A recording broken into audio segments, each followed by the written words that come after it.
कुदरत का प्राकृतिक नियम हमेशा काम करता है। याद रखें, जब कुदरत आपको सब देना चाहती है तो आपका टेस्ट भी उसी स्टैंडर्ड से लिया जाता है, आपको हर कसौटी पर परखा जाता है। आप इसे प्रकृति का ट्रायल कह सकते हैं। देखा जाता है कि ये दिया आखिर कब तक जल सकता है।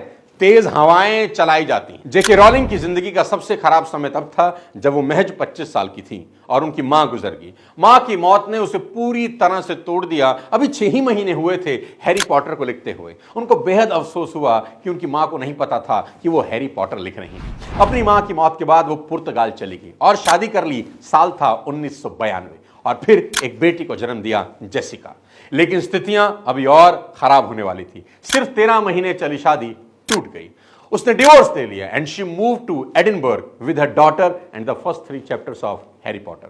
पब्लिक कैफे में बैठकर बेटी जेसिका को हाथ में लेकर हैरी पॉटर लिखती रही, एक हाथ में पेन और एक हाथ में बेटी। 13 महीने की शादी टूट चुकी थी, रहने को घर नहीं था, मां नहीं थी, ब्रिटेन में अकेली सिंगल पेरेंट संघर्ष के दौर से गुजर रही थी। हर लिहाज से वो फेल हो चुकी थी। रॉलिंग डिप्रेशन में जा रही थी और एक वक्त ऐसा भी था जब सुसाइड करने के बारे में सोचने लगी। सोचिए फिर कैसे जेके रॉलिंग का लाइफ बदल गया। वो इतनी गरीब थी कि कंप्यूटर नहीं खरीद सकती थी और तो और अपने नॉवल हैरी पॉटर की फोटोकॉपी करवाने तक के पैसे रॉलिंग के पास नहीं थे। 90,000 वर्ड का वो नॉवल जिसको रॉलिंग ने 12 बार अपने हाथ से लिखा क्योंकि पैसा नहीं था फोटोकॉपी कराने के लिए, और 12 अलग अलग पब्लिशर को भेज दिया और सबने पब्लिश करने से मना कर दिया।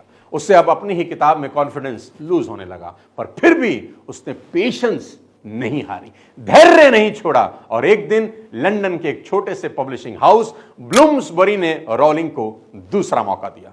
कुदरत का खेल देखिए साथियों, उस पब्लिशिंग हाउस का सीईओ रॉलिंग की दी गई स्क्रिप्ट को घर ले गया और घर में उस सीईओ की 8 साल की बेटी ने जब हैरी पॉटर पढ़ी तो उसे स्क्रिप्ट से प्यार हो गया। उसके बाद जो हुआ वो इतिहास में दर्ज हो चुका है। अभी तक हैरी पॉटर की 500 मिलियन यानी 50 करोड़ से ज्यादा कॉपीज बिक चुकी हैं। दुनिया भर के रिवॉर्ड जेके रॉलिंग को मिल चुके हैं। उनकी नॉवल पर फिल्म बन चुकी है। रॉलिंग की लाइफ पूरी तरह से बदल चुकी है। 2011 में फोर्ब्स ने रॉलिंग की वर्थ $1 बिलियन बताई। दुनिया की सबसे पावरफुल सेलिब्रिटीज में रॉलिंग का नाम आता है। आज वो दुनिया की टॉप अर्निंग लेखक हैं, एक बेरोजगार सिंगल मदर से एक best selling author of all time. दोस्तों, सीखने वाली बात यह है कि यह सब एक रात में नहीं हुआ। उन्होंने बार बार रिजेक्शन फेस की पर अपना पेशेंस लूज नहीं किया और अपनी किताब पर लगातार काम करती रही और फिर एक दिन कुदरत ने उसे दोनों हाथों से नवाज दिया। मैंने कहा था ना कि कुदरत आपकी मेहनत का जर्रा भी जाया नहीं करती। अगर आपके पास सपने हैं, आपका पैशन है, आपको बिलीफ है अपने काम पर, कोई फर्क नहीं पड़ता आप कितनी बार रिजेक्ट होते हैं, कितनी बार फेल होते हैं, बस रुकना नहीं है। अगर आप जिंदगी के सबसे खराब दौर से भी गुजर रहे हों लेकिन अपने काम पर बिलीफ है, देन डोंट गिव अप।